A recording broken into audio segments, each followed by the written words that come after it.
Mark Fuhrman, right? The LAPD cop who was castigated as some massive racist during the trial of O.J. Simpson, was called back a second time to testify because there was evidence that made it appear the first time he testified he was lying. And so he didn't know how to handle the situation, and apparently he was getting no support from the lead prosecutors in the case. And so he hired his own attorney. He told him to take the fifth, which is highly unusual.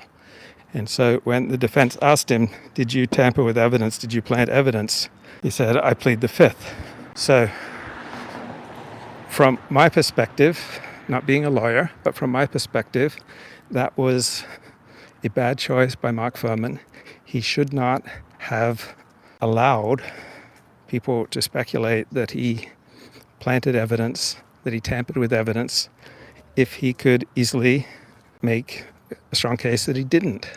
Right? To me, Mark Fuhrman had a responsibility to confront the questions in that trial because the guilt of O.J. Simpson was so apparent and it was necessary for him to speak up.